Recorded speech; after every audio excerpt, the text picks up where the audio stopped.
आता आपण दृश्य पाहतोय, विजय वडेट्टीवार नाचताना दिसत आहेत, ठेका धरलेला आहे त्यांनी आपल्या कार्यकर्त्यांच्या गराड्यात ते आहेत।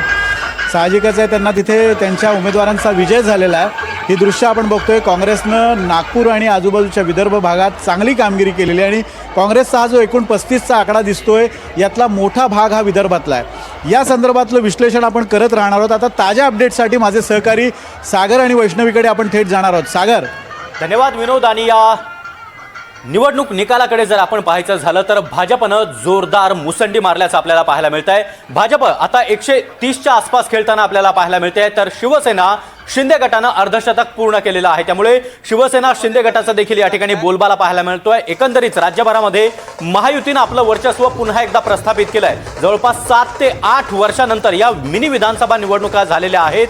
स्थानिक स्वराज्य संस्थांच्या निवडणुकांमध्ये, नगरपंचायत आणि नगर परिषद निवडणुकांमध्ये महायुतीचा बोलबाला आपल्याला पाहायला मिळतोय। अर्थातच सागर, आणि आतापर्यंतचं जर आपण दृश्य बघितलं, हे चित्र पाहिलं तर कुठेतरी एक्झिट पोल मधून जे काही संभाव्य आकडे पुढे येत होते ते कुठेतरी पूर्ण होताना दिसत आहेत। आत्ताची ताजी अपडेट आपण पाहतोय, एनसीपीला 35 जागा मिळाल्या आहेत आणि सोबत काँग्रेसलाही 35 आहेत।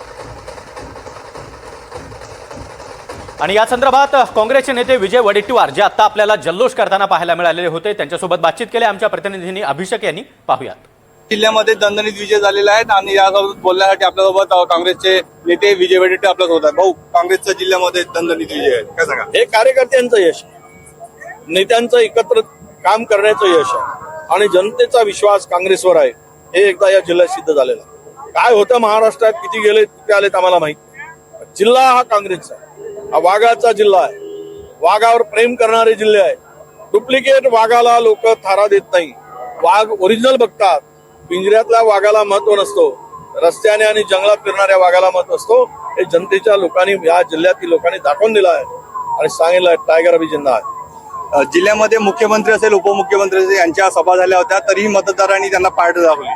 नक्कीच, कारण या जिल्ह्यामध्ये प्रचंड भ्रष्टाचार सुरू झाला, कमिशनखोरी प्रचंड वाढली, जनतेशी काही देणं घेणं अशा भावना, शेतकरी परेशान होता, बेरोजगार या जिल्ह्यातील परेशान आहे, महिलावर अत्याचारात वाढ झाली, ही सगळी कारणं आहेत। आणि आम्ही पद्धतशीरपणे, प्रामाणिकपणे आमच्या सगळ्या लोकांनी केलेला हा प्रयत्न होता, त्यातून मिळालेलं हे यश आहे।